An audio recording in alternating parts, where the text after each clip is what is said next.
Hey guys, welcome back to my channel. Thanks for tuning in. I am so excited to have you here as I talk about my no spend year. This will be the first of my no spend year challenge video series. I will be sending out lots of videos about how I'm doing, if I've veered off, if there's anything that I've done that is not allowed in my no spend challenge. And if you guys have any questions along the way, please put them down in the comments below. I'll be answering them and I will be addressing them in future videos. Other than that, let's get started. So to start off, let's talk about this no spend year, what it is, where it comes from. What a no spend year is, it's an extreme version of a no spend month or a no spend weekend. And I say no spend, some people call it a no buy, so they'll do like a no buy year or a no buy month. I think no spend is generally more what I'm doing. I am buying things still, I'm just not spending my money on frivolous items. I'm not making a lot of impulse purchases and things that I just think look cool or cute and adding more things into my home that I don't actually need. Why am I doing this? Well, there's a few reasons. So the first and obvious is to save money. I think that not spending my money on frivolous items will help me be able to have more money in my bank account and save up for the things that I actually want to buy and purchases that I actually want to make. What are my goals? So first, I want to save $5,000 this year. That is goal one. That is the main thing. When I come out of this no spend year, what do I have to show for it? What I learned was after my salary, after my income, I have about $12,000 that is extra, that doesn't include, it's not included in my bills, it's not included in my budget. I make about $12,000 extra that I can do whatever with. I can spend it as I have, or I can start saving it, which is what I would like to be doing. So that was kind of a big push into this no buy. I don't need to do a no spend January or a no spend weekend. I need to do a no spend year because the amount of money that I have extra, I can still enjoy little things, going out to eat here and there, but overall, I need to chill it out with spending on excess things. I need to see that $12,000. Like, where is it? This is not in my bank account. It's not in my savings account. So that's kind of the big goal, is out of that $12,000, if I can just save $5,000 of it, that would be a huge feat for me. That would be really exciting. That's my big goal, is the $5,000. My secondary goal is that I want to pay off all my credit card debts. I have accrued, okay, so I paid off all my debts last year on my credit cards. I was at zero, I had no debts. I just let Christmas get the best of me. Like, as usual, Christmas has always been a weak spot for me, and this year was no different. And so I went a little overboard, and I didn't like spend all my money and max out my credit cards. The credit cards was an ongoing accumulation, and then Christmas happened, and I just got, like, it wasn't just Christmas, it was personal things. I was buying things for the house, I was buying things for home improvement, I was buying things for projects. I did a lot of like Christmas decorating. I did a lot of DIY, but I still spent money on the items. So in general, I want to get back to zero on my credit cards. And in another video, I'm going to do a whole budget video on where I started with my credit cards, which cards I have, what is my budget, what was my budget last year, what is my budget this year, and kind of do all the financial side of things so you guys can see that and follow along on that journey. I also will be doing like a credit score type video. I've been working on my credit score for about 2 years now and really trying to improve it, and I've done quite a bit, but there are some reasons why it'll be going down probably in the next couple months, and then how I'm going to get it to go back up. And so if you're interested in that, that will be a video that'll also be coming that I'll be doing. And then another thing is that for the last 2 semesters, I have had an issue with owing money outside of what my grants are paying for. So for the last year and a half that I've been in school, I have had my whole school paid for through grants through the state, which has been fantastic. 2 semesters ago, I paid for it on my own. Last semester, it kind of came out of nowhere. I wasn't really expecting it. So I did reach out to my mom, and that was the first time that I pulled from basically like my imaginary college fund. This following semester and the next forever, I'd like to be able to pay for it as much as I possibly can without having to dip into that fund. I want to use that for emergency purposes.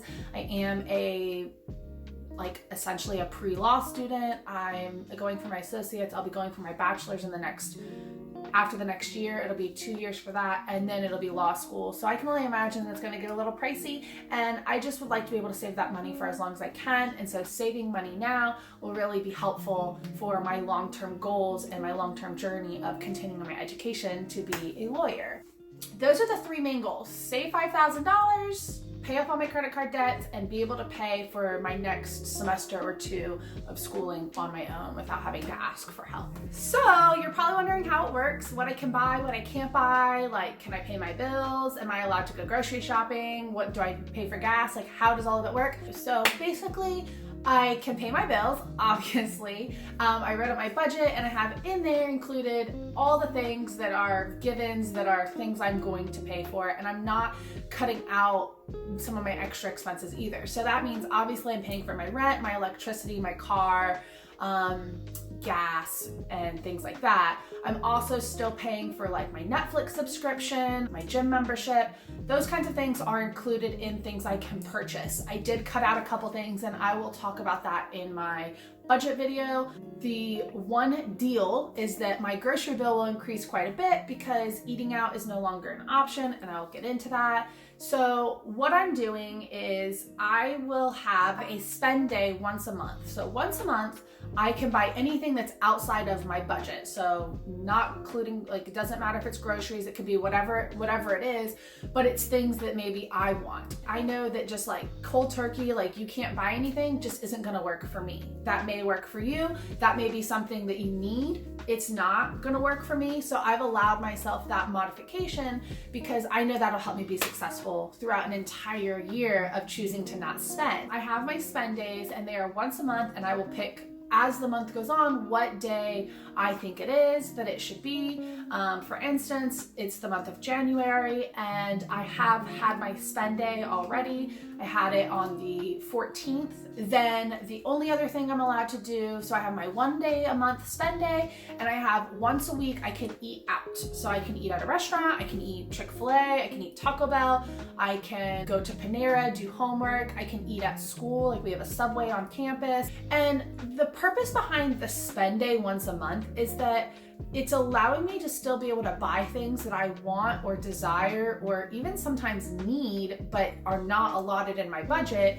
For instance, I might go on Amazon and find 2 or 3 things that I want/need, and I will put them in my cart, and I can't buy them because it's not my spend day. And when my spend day arrives, I can then go to my cart and see that I have 5 items in there that I've added over the course of the past couple weeks. And do I actually still want to buy those things? So I can then go through and maybe buy 1 or 2 of the things. Maybe I'll buy all 5 things. Maybe I'll buy none of them, because after that week or 2 of thinking about it and then not thinking about it for a week, I probably may not even remember that I put it in my cart. So that is to help reduce those impulse purchases and not just buying something because in that moment I want it. Because that's what I do a lot, and I just don't like that. I think that that's just a really poor way to manage my money. It doesn't work for me, clearly. 2 weeks into January, I have been cooking a lot more. I have just an appropriate amount of food in my fridge and my pantry, and so when I'm going grocery shopping, I've been grocery shopping once in 2 weeks. I have made a lot of meals at home. I haven't really eaten out. I've only eaten out on my once a week. I had the two times that I was allowed to eat out. I feel like I'm not just buying groceries and letting them rot in the fridge. I'm actually cooking and using them. Cooking has definitely been something I've been doing a lot more of, and something that I've been enjoying and will have to, because it's eating out was hands down a huge expense for me. If I go back and look at my bank account for just a month, it's like a lot. There's a lot of like eating out. And that's why I allowed myself to have it once a week also. So I'm not taking away something that was such a huge part of my life. I'm just cutting it way down in moderation. All right, what's next? I'm on a journey, and this is just going to be a very great first step in that journey. Or maybe a no buy year is not for you. Maybe you think, God, Amanda, that's really dramatic and extreme. You're going to do a no buy year? Like, that's insane. Do a no buy weekend. Try it out. Just do a no buy time period that works for you. Take a week. I'm going to challenge myself Monday through Sunday to not buy anything and just see how it goes. Every time you think you want something, just go, well, I can't. I'm not allowed to buy it. I'm on a no buy week, and just see how it makes you feel. See how at the end of that week, how much extra money you have. So one thing I'm noticing this month so far is that I have so much more money now than I normally would, and I get paid tomorrow. And so I'm about to get a whole nother paycheck, and I still have money in my account from the beginning of the month because I never spent it. I have saved it, and it feels so good. And so to just know that I'm already in such a great place right now, I think that it's really showing me how excited I'm going to be moving forward to just see that money accumulating more and more and more. A couple other questions you may have. How is Christmas going to work? You said that you spent all your money at Christmas, so how are you going to do Christmas this year, Amanda? Let me tell you. I have a plan, okay? Don't doubt me. For Christmas this year, I'm going to write out everybody that I have to buy gifts for and what gifts I plan on buying them. And throughout the course of the year, I will be buying things here and there on my spend days. So if it's a spend day and I'm out and I see an amazing deal on something, I'm gonna go ahead and pick it up. And then at the end of the year, I will have a whole bunch of things that I can use as gifts. But the big thing is just planning out what I'm getting everybody, because the whole point is to reduce my impulse purchases. I will still be buying things because they're great deals, but only if it's a spend day. And if it's a great deal and it's not my spend day and it's not available after the time that it is my spend day, I guess I just can't have it. Like, oh well. One big reason why I'm doing this is to it's to kind of combat my consumer side and increase my minimalist side. I'm not a minimalist, but I definitely have a lot of minimalist tendencies. I genuinely try to think about whether or not I truly need an item before I purchase it. Using the things you have first before you go and buy new ones. So that's something that's really important to me. I can buy groceries, which is awesome, but I can also eat a lot of the stuff that I've had in my pantry for a very long time. To prevent the consumer side of always buying new things, eat the stuff you already have in your pantry. It'll save you money and it gets the clutter out of your house, and it's just better for the world. And then just in general, purchasing things, it is so sickening. This holiday cycle that our country is in, let's start at the beginning of the year. So it's January, it's right after Halloween, Christmas, Thanksgiving. So you have a lot of things that are on clearance and on sale. You have a lot of people out getting those January deals because everything's on clearance. Well, what do you start seeing in the store right as January hits?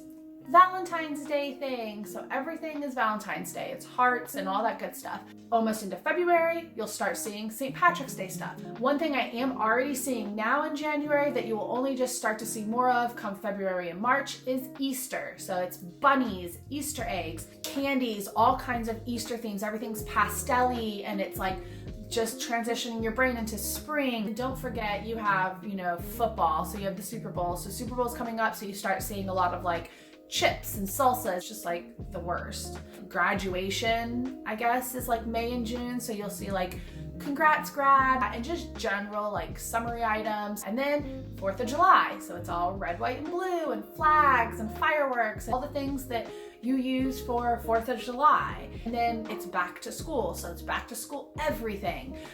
Then you have Halloween. It's before you know, it's just a whole nother cycle of holidays again. So then you have Halloween and everything's Halloween. What comes after Halloween? Thanksgiving, and then Christmas. And You start to see Christmas in October before it's even Halloween. But then after Christmas, the cycle just repeats itself again. And before you know it, it's Valentine's Day again. It's just insane. And I'm just so over it. It is absolutely insane how much money we spend on frivolous, monetary, material things. Not gonna lie, Christmas decorations in my house, I loved it. It did bring me a lot of joy.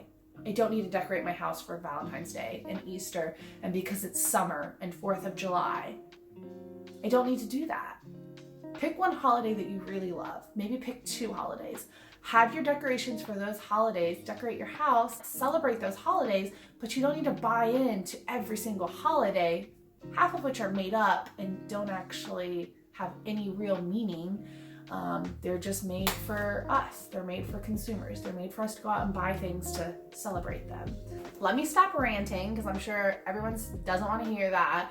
But I just wanted to go over that. That's the reason why I'm doing this Know by Year. I have goals and I have reasons, and I can't wait to share all the things that I'm learning along the way and all the challenges that I'm coming across and all the successes that I have along the way as well, and share them with you. If you have any questions about what I'm doing or any questions about me or any videos you'd like to see, please put them in my comments below and make sure you hit that like button. And if you wouldn't mind and you would like to be a part of my community or follow my journey and get notified as to when I upload new videos, please hit that subscribe button. It means so much to me. I really appreciate it. You guys are awesome. Thank you so much for watching my video, and I can't wait to see you guys next time. Bye.